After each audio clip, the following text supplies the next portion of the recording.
And there is the pandas notebook.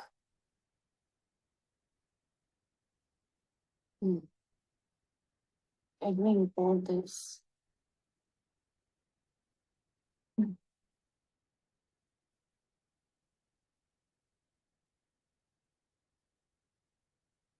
Okay.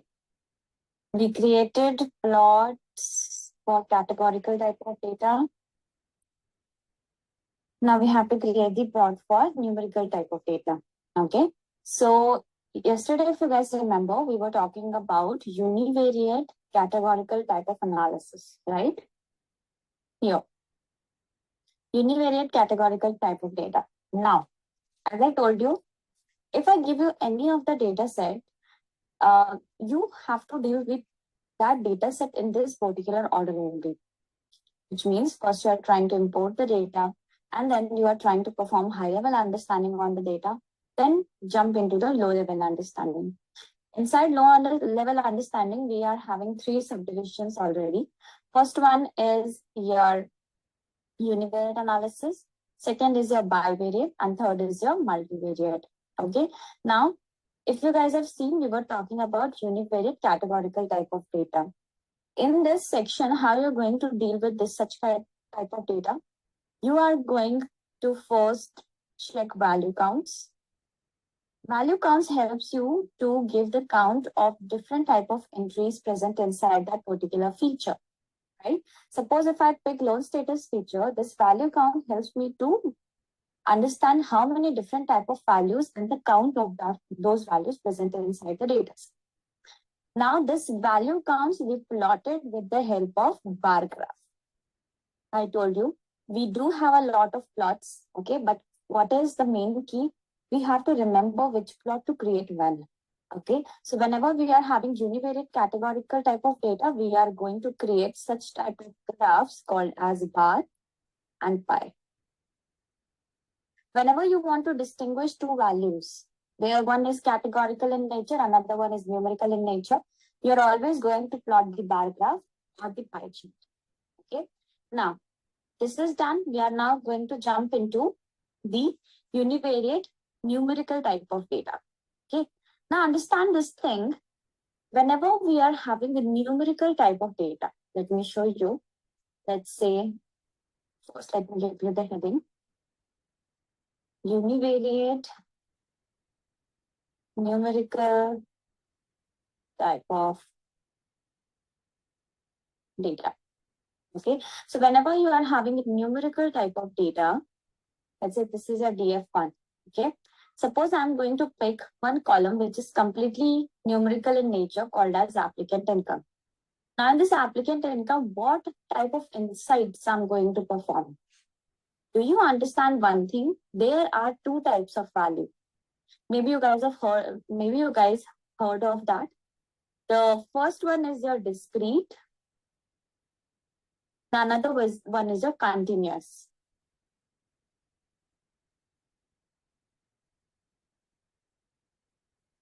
Okay, what does discrete means and what does continuous mean? Discrete means that you are having some 2 or 3 different types of value present inside the feature, and those values are repetitive in that particular feature. Let's say your loan status. Your loan status is kind of categorical in nature, and it does contain 2 different type of value, which means yes and no. Okay. Now the count of yes and no is going to decide how many different type of yes and no counts are there. Such type of values are discrete. Discrete means we are having 2 or 3 different values and those are repetitive in nature, which we can count. Now, since we are going to talk about continuous type of value says that every entry present inside that feature is different. Continuity in the data. Okay, continuity says that if you are picking up the feature, let's say it is numerical in nature, it is going to be continuous, which means every value must be different from the previous one. Okay, so mostly what happened whenever we pick categorical type of data, they usually come out to be discrete. Whenever we pick the numerical type of data, they usually come out to be the continuous one. Okay. Now, these two things we are having discrete and continuous. You need to understand that whenever we are having the continuity in the data, which means every entry is different from that of your previous entry, finding insights in such data sets become difficult. Okay, how we are going to judge what different type of values it is carrying, how we are going to check what it is, right? Such kind of insights will become difficult for us to find. So in such cases, we usually deal with numerical type of data by plotting their graph directly. Now guys, here some of the stats part is going to come into the picture as well. So I'm just asking you to be attentive, do not sleep, okay? So when I'm saying that whenever we are having numerical type of feature, how to find insights for the numerical type of feature? With the help of statistics, okay? Now, statistics says that, if you guys remember, there is some distribution of numerical data set, which we already had a discussion on, called as standard normal distribution.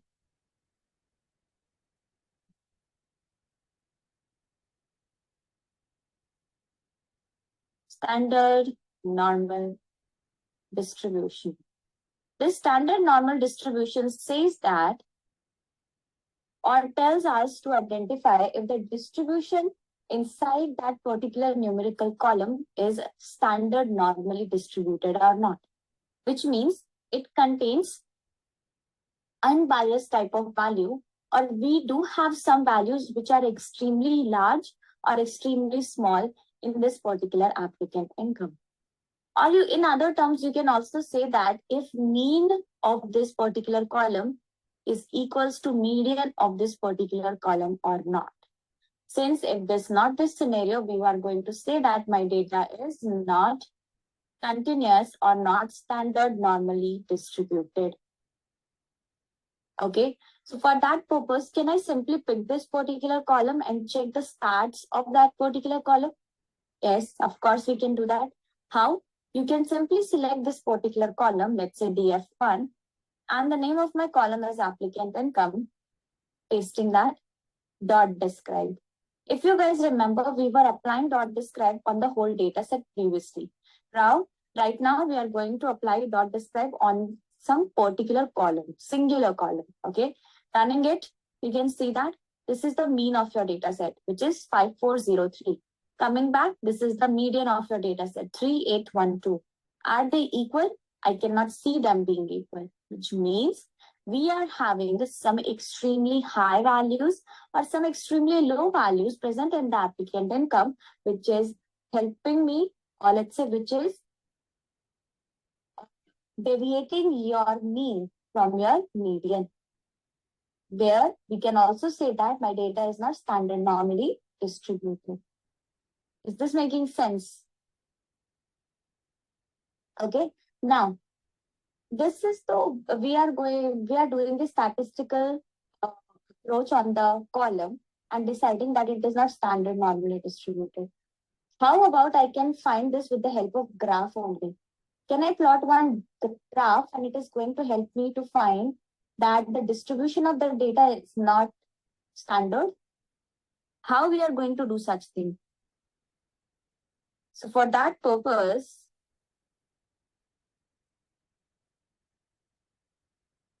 there is one graph. If you guys remember yesterday, we were talking about KDE. Okay.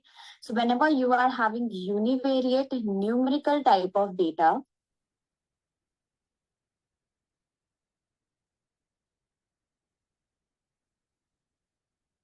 what type of graphs you are going to create? Histogram and KDE. What is the full form of KDE? Yesterday I told you that it is nothing but kernel density estimate graphs. Okay. This kind of graphs helps me to, let's say this kind of graphs help me to understand if my data is biased in nature. Okay. Let's draw the graph.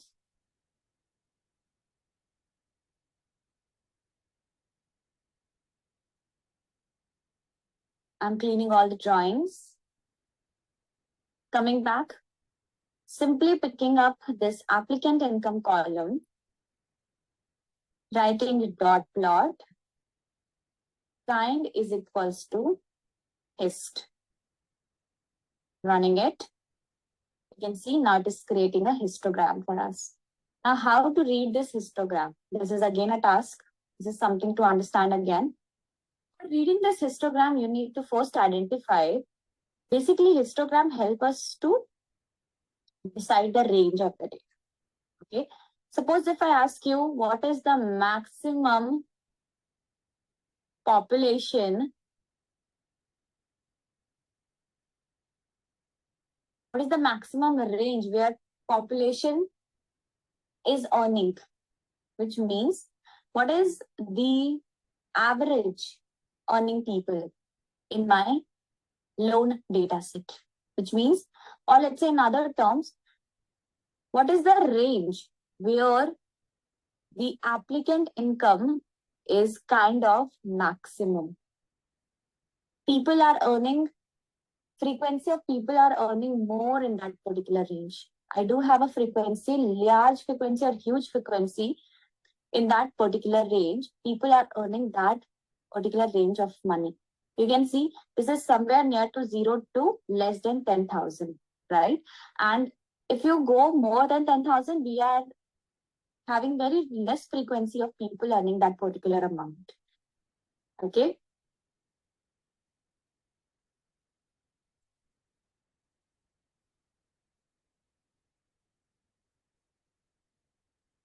So you can see when I was saying one thing that we do have extremely large or extremely small values present in this particular feature. Extremely large or extremely small, how you're going to decide, you can see these type of value will always be differ from the majority of your values present inside the data set. Look into the applicant income. What is the majority? Where majority of people are earning within what range? 0 to maybe less than 8 or 9,000. Okay. After that, I can see the majority is not there. These people are considered to be extremely large value, where they are not falling under the range where majority of applicant income is falling. And such type of entries we call as outliers. Outliers are extremely high, or let's say extremely large or extremely small type of entries present in my data set that deviates my average from the median. Do you guys understand one thing, that your median is not going to get changed? Okay. Median is nothing but the centermost term of your data set. And the centermost term is not going to get changed. But what is going to get changed? Your mean, right? If these extremely large values are present inside your data set, it is going to deviate your mean to the large direction, let's say to the large value. What I'm talking about, let's say if I'm having these values like this, 1, 2, 3, 4, 5, 6, 7. Okay.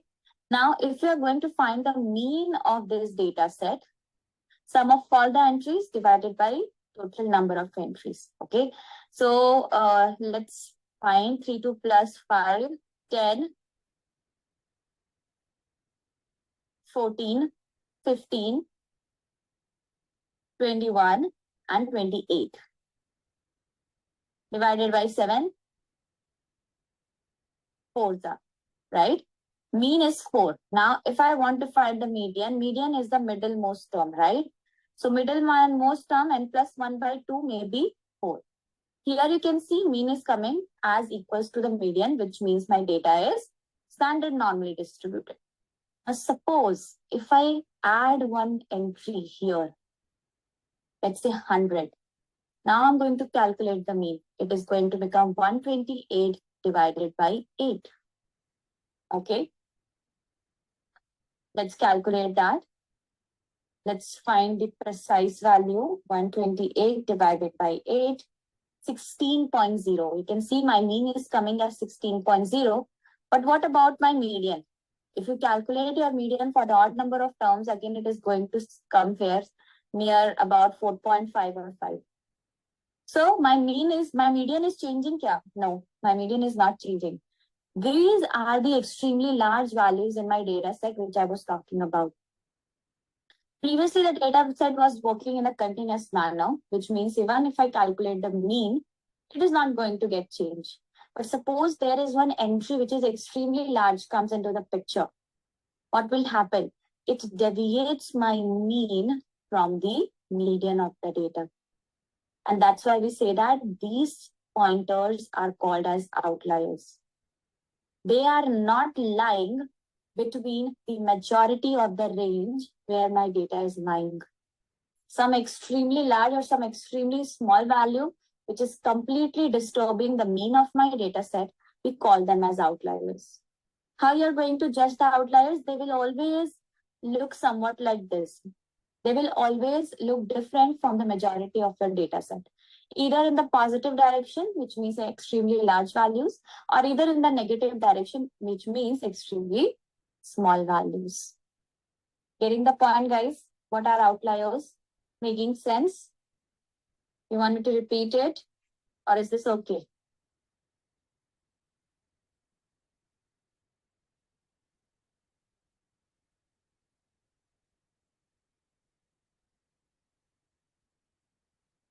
Yes, no, maybe. What happened?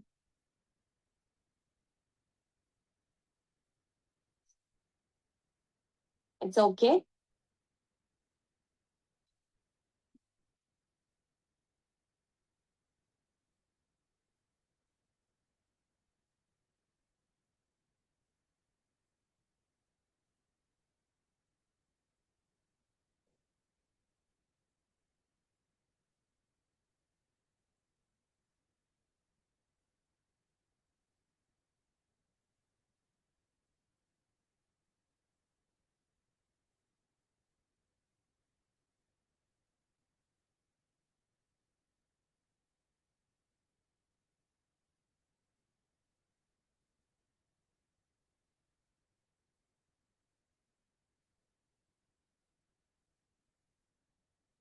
Okay, let me erase this. And let's judge the outliers with the help of KDE also. Okay, so I'm picking up this particular applicant income column, and I'm now again plotting the KDE here. Simply writing dot plot. Although it is already numerical type of data, that's why I don't need to convert it or do some required applications on this. Simple, it's very simple. Dot plot kind is equals to KDE. Wait for a minute. You guys remember this KDE helps us to create the bell-shaped curve, right? Can you see that? Is it looking like a bell-shaped curve? Whenever it is a bell-shaped curve, it must look like this. Okay, it always starts from 0 and go up till the data point, and it should look like this without any tail in the graph. When I'm saying tail, I'm talking about this. Okay, it should look like a proper bell shape with no tail. Then I'm going to say that my data is standard normally distributed. But here you can see we are having a huge tail in the graph. Okay. So since we are carrying a huge tail in the graph, which means data set contains outliers, there are so many, let's say, observation from this particular two graphs for some numerical feature that it contains outlier, which means my mean is not correct. When it is not correct, it is not even equals to median as well. And my data set is biased or not correct. So what do you guys think? Keeping outliers in the data set is useful? Shall I keep it or remove it? What do you guys think? Now understand in every perspective and let me know. Keeping outliers are a good thing in the data set or a bad thing?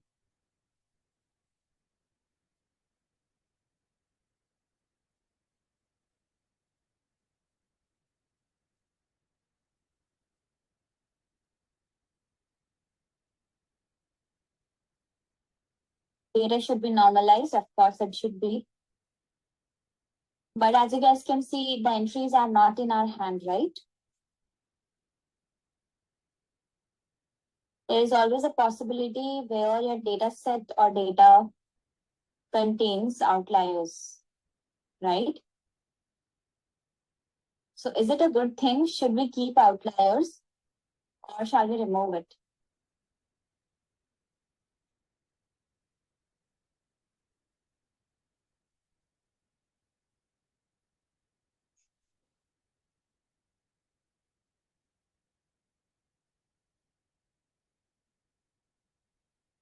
Come on, think about it.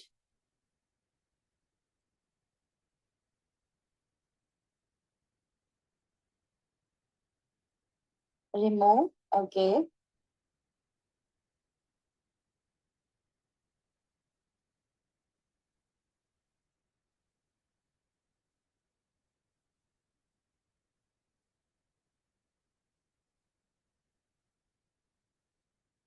What about rest of the people? What do you guys think?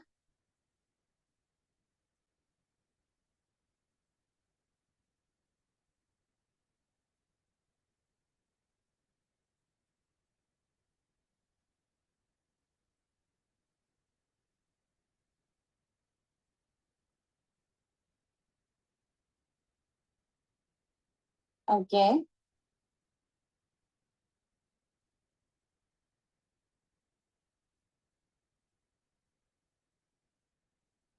Let me give you one clear overview that should we keep it or should we remove it? Okay. First of all, if you guys can see that this is your applicant income column. Okay. Now inside that you can see we are having all the required stats of that particular column. Since we are coming back to the histogram, we are having one applicant who is earning somewhere, let's say, near 80,000 rupees. Okay. Suppose you are a company who grants a loan. Okay. And I am a person who comes up with 80,000 rupees per month income. And I am asking you for the loan, let's say, of X amount. Since my earning is very strong, are you guys not going to grant me the loan? Of course, you are going to. There is a possibility that I can become your valuable customer. There is a possibility that I can enhance or increase your sales, right? There is a possibility that I can raise your market. So, of course, these are very extremely large values, comparing the average of my data set, but outliers, keeping it in the data or removing it, completely depends upon the requirement or the insight of that entry. Of course, I can see these data sets or data points are outliers. I'm going to check if this 80,000 rupee income applicant person is getting the loan or not. If he or she is getting the loan, this entry could be important for me. I cannot remove this directly just because it is extremely large value. Likewise, I'm going to say check the different parameters for the outliers if they are turning out to be the good entry or bad entry for me. Okay, so yes, you can say that it completely depends on the demand of the analysis, and also understand that if my column has outliers or not, that is something we must know. But keeping it or removing it completely depends on the analysis or the business question. Because even if we are having the outliers in the data set, we can still work with that biased data. We do have the approach for unbiased data. We also have the approach for the biased data as well. Okay. So understand that, yes, somewhere we can also keep the outlier. Most of the time we try to remove it. Okay. Getting the point? Let me erase this thing. I hope you guys understand. Now, which of the points are acting as outliers? That is the main question, right?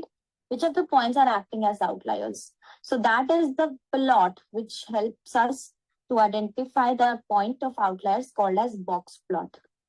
It is very important In interview, whenever they ask you about the plots and you mention box plot inside that, they will definitely ask you to,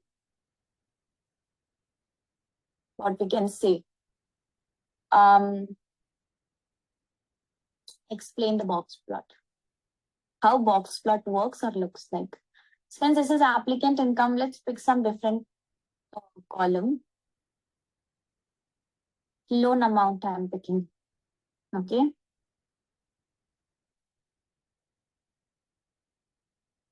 You can see now it is giving me a beautiful box plot.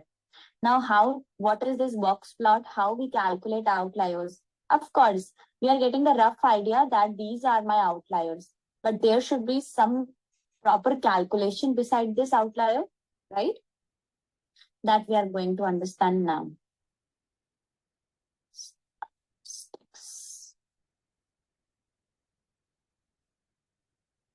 Yes, the values are lying outside the box, of course, but how it is getting calculated, that is the point, okay?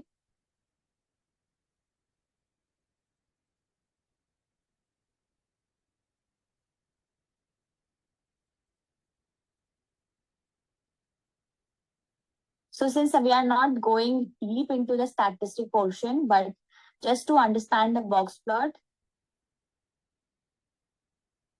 this, okay? Remember guys, we were talking about the quartiles yesterday, right?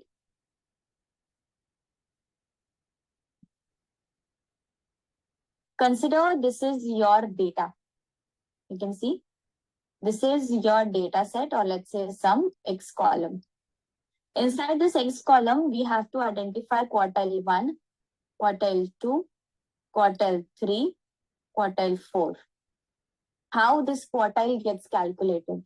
You guys know the calculation for mean, mode, median, standard deviation, but you don't know the calculation for the quartiles, how these get calculated. So you guys remember we say first quartile is 25%, second quartile is 50%, which we also call this as median, third is 75%, and fourth is 100% or maximum, right? Come back here, you can see it is talking about percentile, not percentage. These two are different things, right? How we calculate the percentile is 25 divided by 100, n plus 1, okay? And that will give you the index position. Getting me? It is giving you the index position, not the data. So 25% of this particular data set, what all over number of entries we are having? 20, right? Plus 1, 21.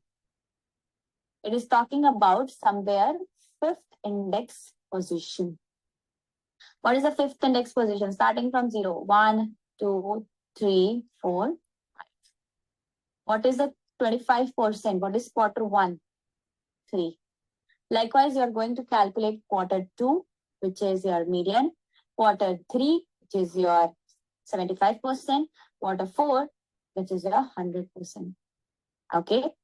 So first quartile, 25% calculated like this. Every time we do this thing with n plus 1 term. Okay, guys, it is giving me the index position. It is not giving me some number. Okay. Now, first quartile, median, third quartile, maximum. You can see first quartile, 3. Second quartile is the median, centermost point.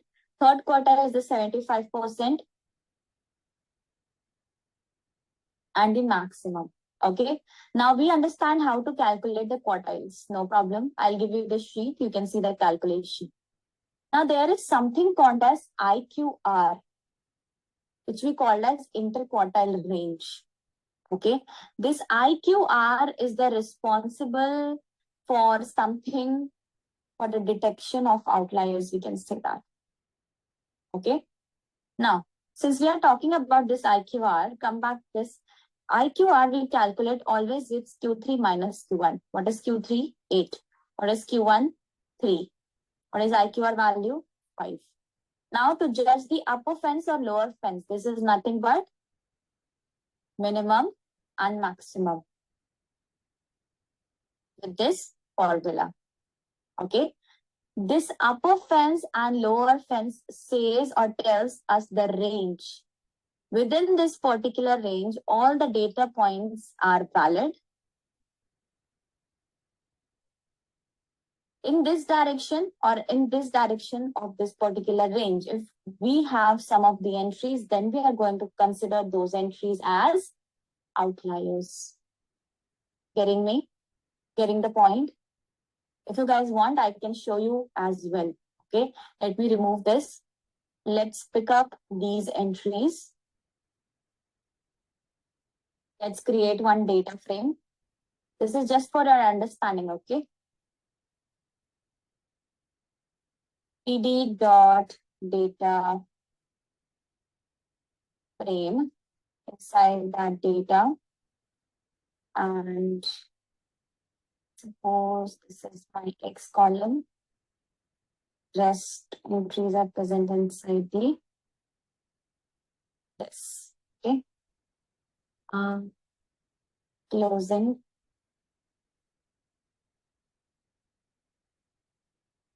It should be okay. Let's say column 1. So this is my column 1, and we are having entries like this inside the column 1.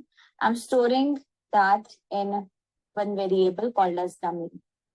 Okay. Now my dummy data set is looking somewhat like this. What I'm going to do, I'm going to plot the graph of this column 1. Okay. So I'm just simply writing dummy of column 1 dot plot kind is equals to KBE.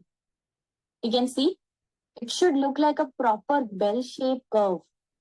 Okay, but here I can see the tail is coming and the bump in the tail is coming, which means my data set contains outlier. Coming back to the statistic point, we are having the upper fence and lower fence like this. Let's see, do we have any values less than 4.5? No, I don't think so. But do we have any sort of value greater than 15.5? 27. Okay. So previously your graph was looking like this. If I remove 27 out of this data, running it, you can see, now is it looking like a perfect bell-shaped curve? Yes. You will see that there is a small disturbance or bump in the bell. No problem, because we are having very small entries. That's why it is looking like a small bump. If we do have large entries, this bump will become negligible. Okay. So previously with the existence of outliers, how my graph was looking with the tail, since I decided which entries are considered to be as outliers by calculating the upper fence and lower fence, now this is looking like a perfect bell-shaped curve, and it is standard normally distributed as well.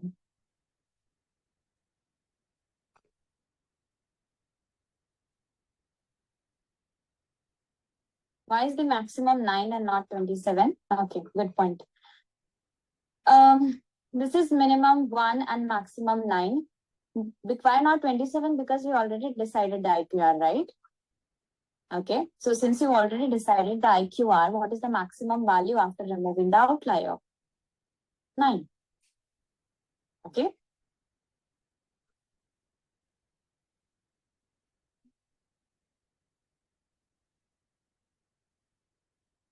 After deciding the upper fence and lower fence, removing the outlier, then it picks up the maximum and minimum value. Now come back here. You can see this is your box. Okay, the plot which you have created, we already created in the Jupyter notebook. Now, if you look at this box plot, there is always a lower quartile Q1, upper quartile Q3, center line of the box as median. This is the interquartile range. This is the minimum value, and this is the maximum value.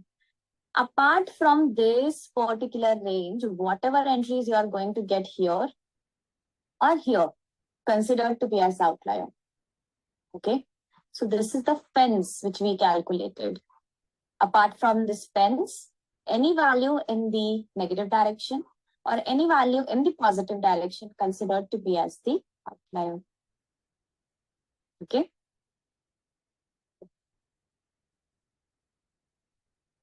Okay. Your univariate is over. Now we have to talk about bivariate. I'll give you the heading. Again, we are going to start with bivariate categorical type of feature.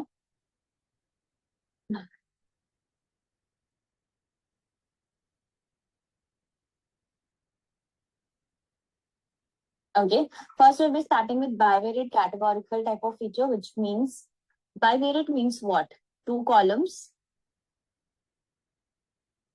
and both of the columns going to be categorical.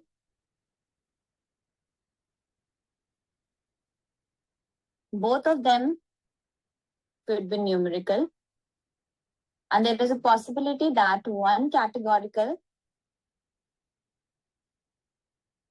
and one numerical. Okay, so we will try and see these three combinations one by one.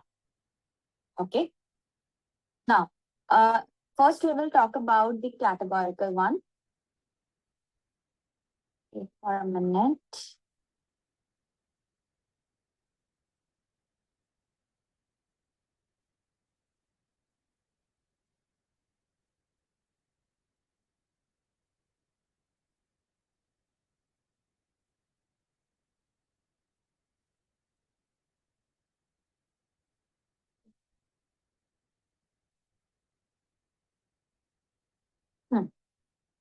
So, as you guys remember, again, we're talking about the categorical type of data.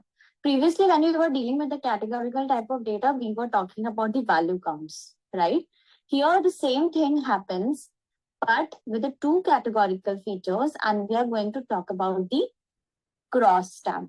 Okay. Now, what is cross tab? Cross tab full form is cross table. Okay. We are going to talk about the table. We are going to create the table with the help of two categorical features and its data present inside it. Okay. So,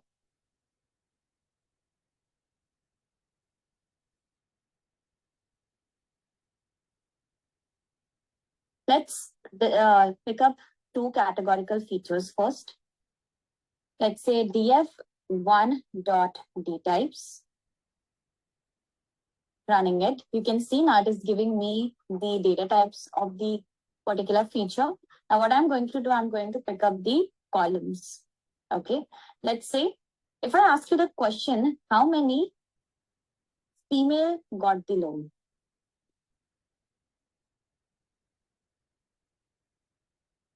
Now you can see this is including the combination of two columns, right? First is your loan status. Second is your gender. They both are categorical in nature. Such type of question where two categorical features coming into the picture, and we have to calculate on the basis of their entries. So we take the help of the cross tab. What is cross tab? Group by is for different purpose, okay? Yes, we can use group by as well. So pd dot cross tab, and inside that you have to mention the column number 1. So I'm mentioning the column number 1 as loan status, pulling 1 comma, column number 2 as your gender. These two things are done, just run it. You can see it is giving you the loan status in the format of yes and no, and the gender male and female. So how many female got the loan? 75. How many male got the loan? 339. How many female got rejected from the loan? 37. And how many male got rejected from the loan? That is 150. Okay. So this is what your table looks like. Now there is one parameter called as margins. So I simply write margins equals to true. So basically what happened, here you can see I cannot judge out of how many female 75 got the loan, right? And out of how many male 339 got the loan. So this margin is equals to true will give you the overall entry calculation for the rows and columns. Okay. So this is your column calculation. Out of 112 female, 75 got the loan, and out of 489 male, 339 got the loan.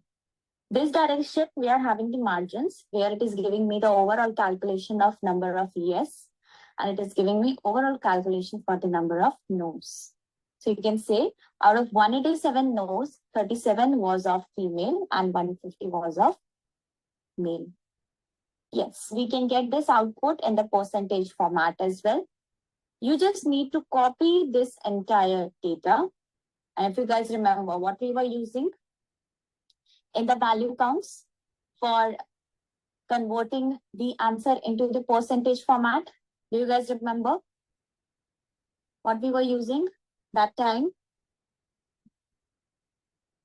If I want to convert my answer into the percentage in value counts, what we were using?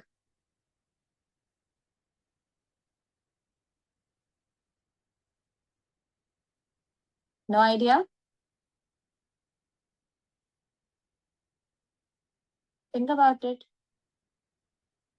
Normalize, right? Normalize. So here we are going to normalize the column or rows both. Do you understand that this is a kind of a structure of a table? I can normalize in both of the direction. Either I can normalize in the row section or I can normalize in the column section. Okay, so we have to be pretty much sure. So according to the question, how many female got the loan? What do you guys think? Where should I normalize? Across the rows or across the columns?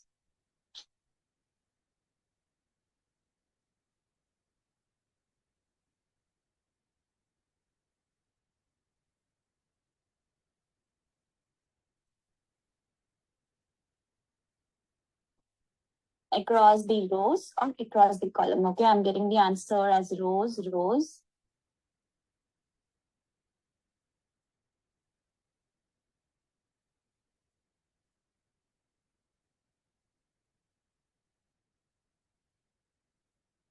Column.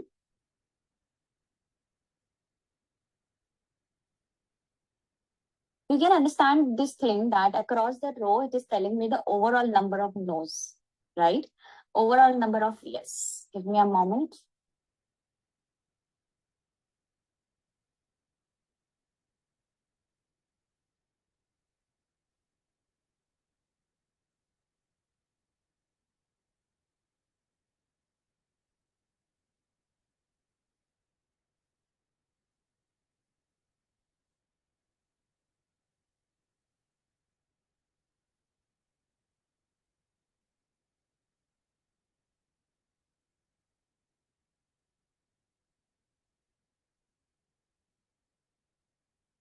Okay. So what I was saying that across the rows, it is going to tell me the number of yes and no.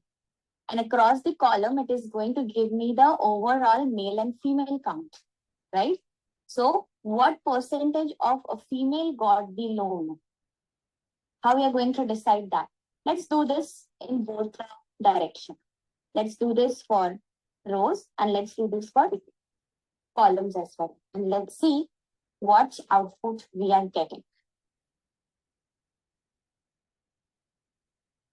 Give me a moment.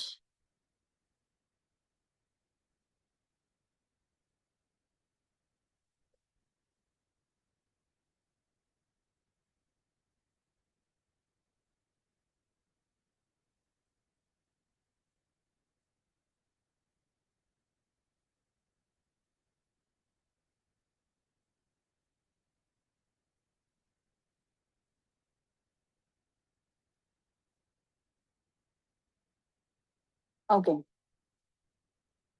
First, we will do normalize equals to index. Okay. Now, index means we are talking about the row. Normalization across the rows.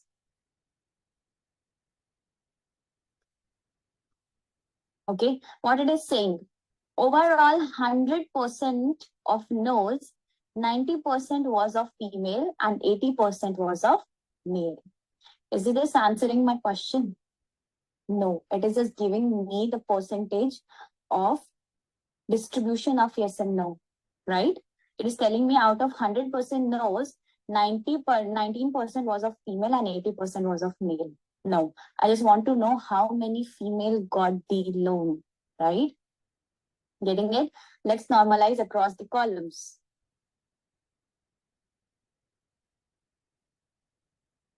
Okay, now it is giving me some proper idea that overall of 100 females, let's say 100% female, 66% got the loan and 33% got rejected. Okay, so according to the requirement, you can normalize across both row and column.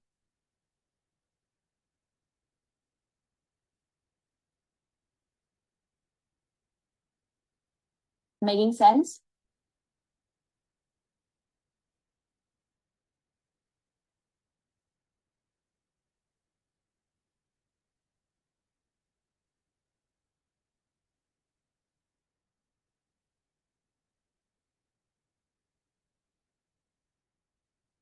Now we'll be talking about bivariate numerical type of feature.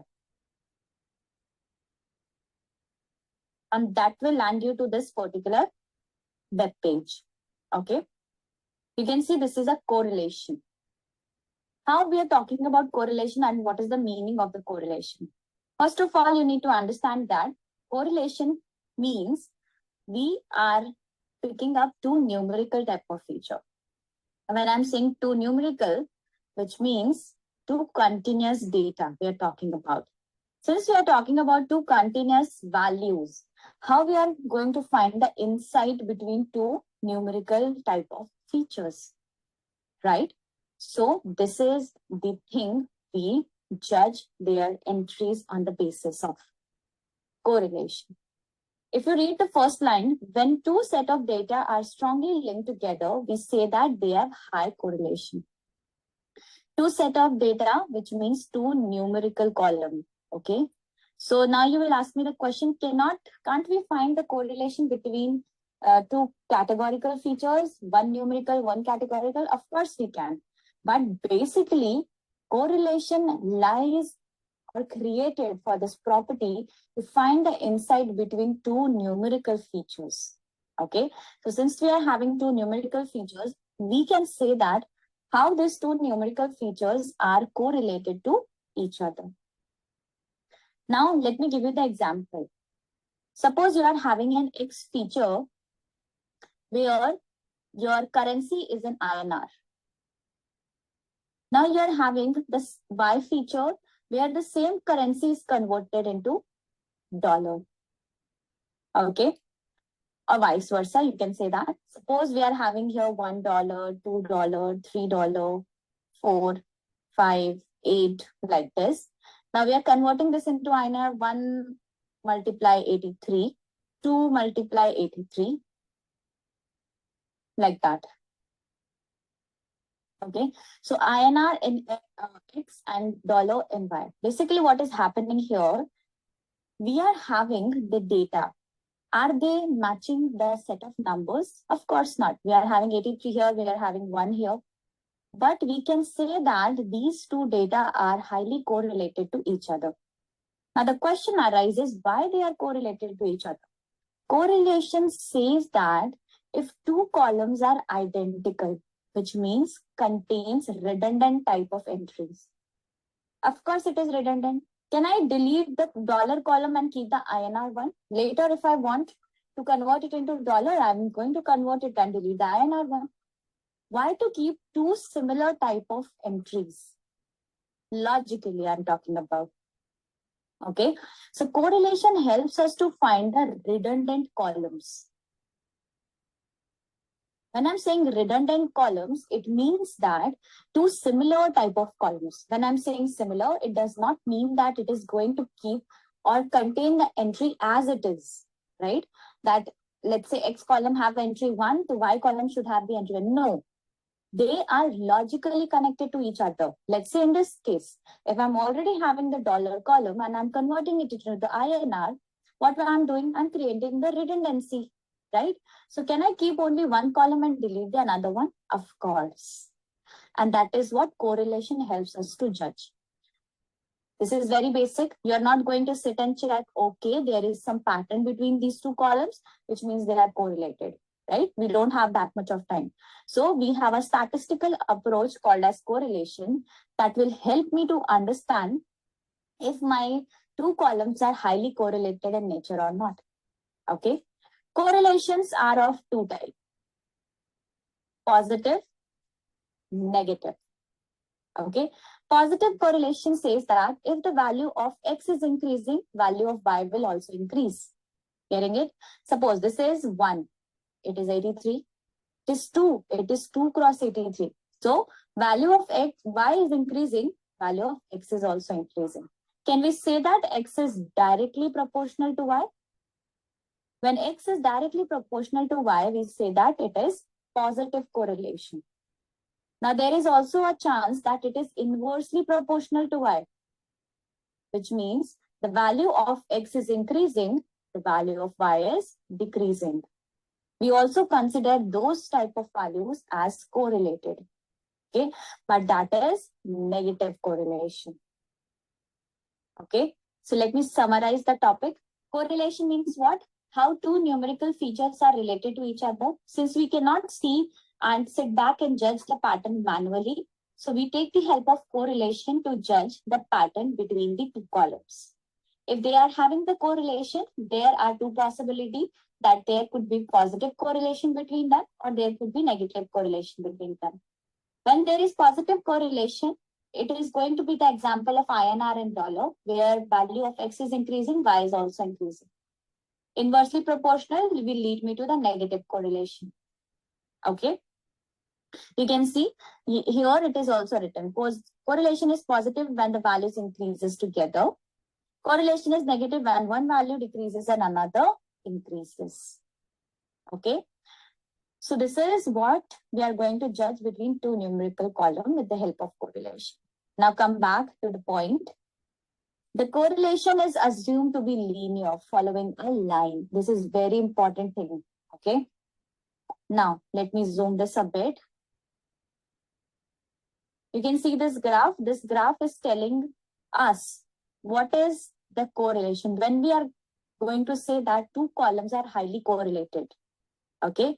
So you can see correlation coefficient value R ranges from +1 to -1. Within this range, we are going to have the correlation coefficient values. Not greater than +1, not less than -1. Okay.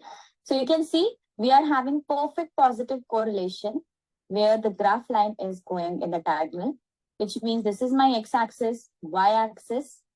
When X is increasing, Y is also increasing. So it is going to create a straight line. Okay. Now come back here for the perfect negative correlation. When value of X is increasing, the value of Y is decreasing.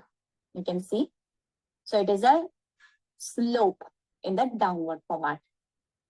Where the correlation coefficient is +1 and -1, then we are going to say that two columns are correlated to each other. Any other value, even we are having the correlation coefficient as 0.99, then also we cannot say that these two are redundant in nature. Okay. Whenever we are having -0.99, still we are not going to say they are redundant in nature. Because I can see there are some of the data points which are not following the redundancy. There is a possibility that, and this should a possibility that every data point should follow the correlation among each other, which means the value of R either should be +1 or -1. Then we can say that two columns are correlated to each other and we can keep one and delete another. Getting it?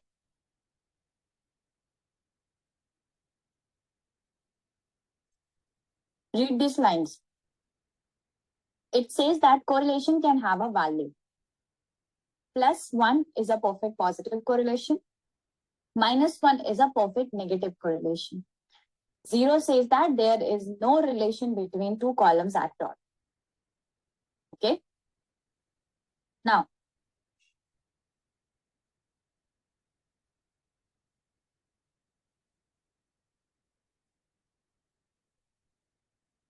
let's come back here. Let me write it down. Bivariate numerical analysis. I'm going to pick two numerical columns and we are going to find the correlation between them. Can I simply write df1.corr and run it? First, guys, please perform this command. I have seen many of the people from my previous batch faces the challenges. Write df1.corr and let me know if it is giving you the table like this or you're facing challenges.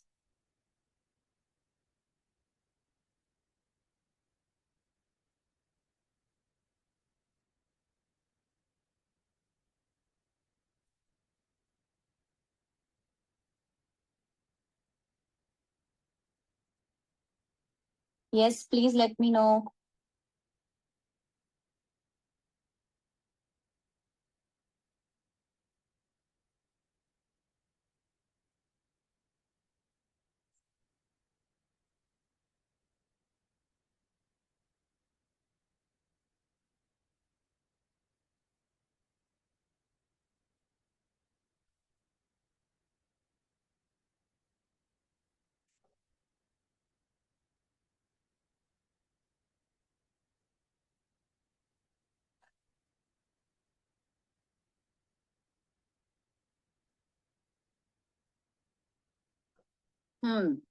Expected. Okay, now let me tell you how to write. Wait a minute.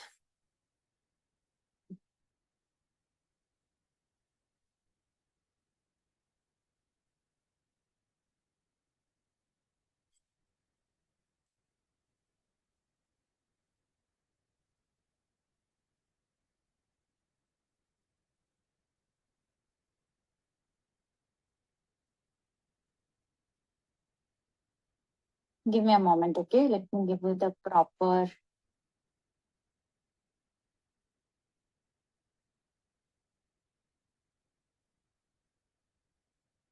integer.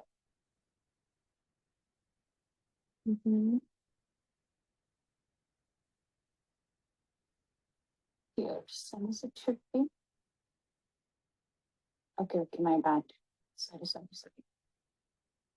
It should be here, not here. Here's some.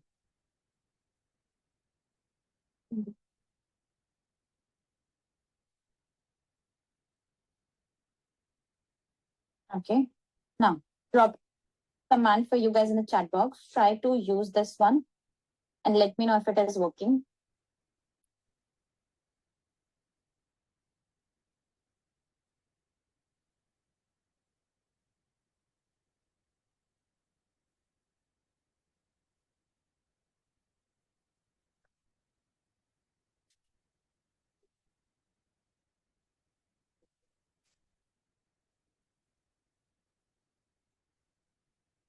If it is working for someone, please do let me know.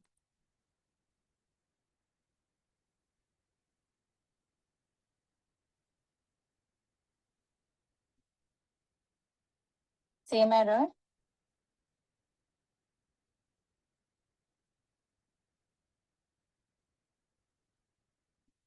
Going to directly create the heat map.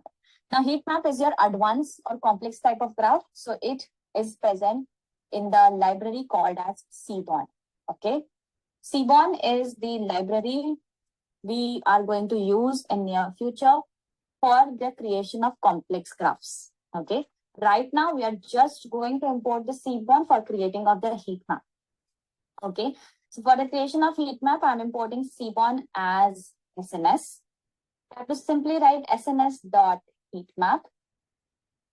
Let's store this df1.corr correlation thing in some variable x. And inside this sns.heatmap, mention the x. It is looking somewhat like this. Plot the graph and let me know if you are with me.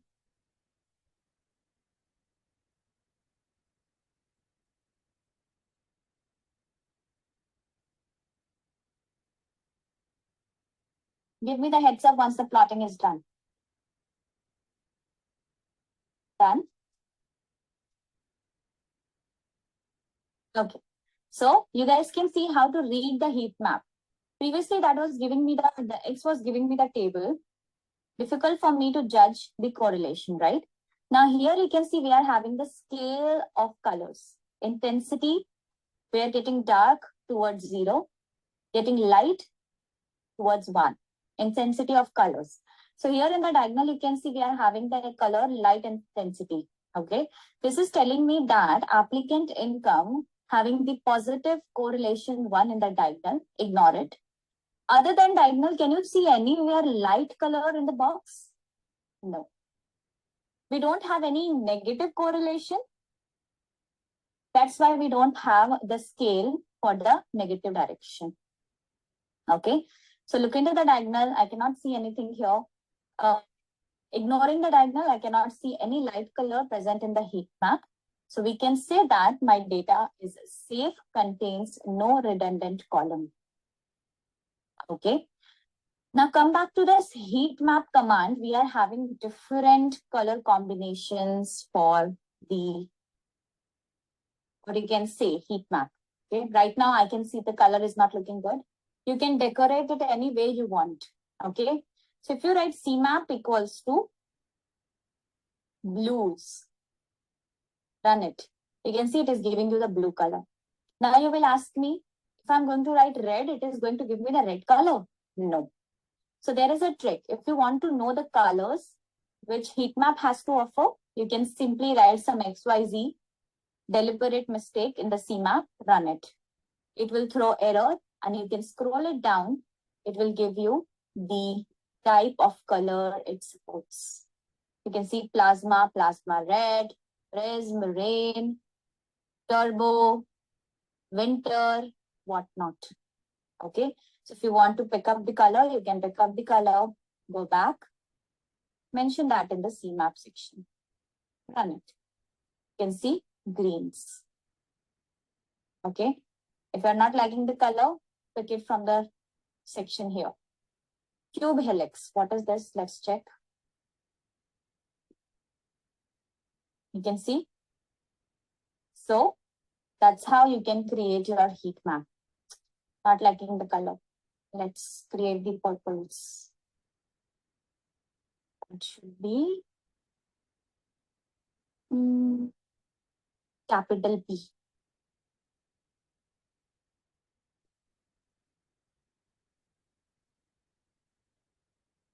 Okay.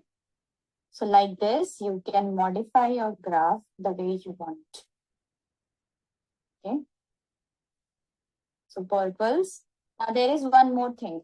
If you write A0 is equals to true, it is going to show you the correlation coefficient in every block. As of you can see that every block is empty. It does not contain anything inside it. If you write A0 is equals to true, it is going to mention the correlation coefficient inside the every block. That will also help you to judge the positive or negative correlation coefficient. Making sense?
Do we have any questions?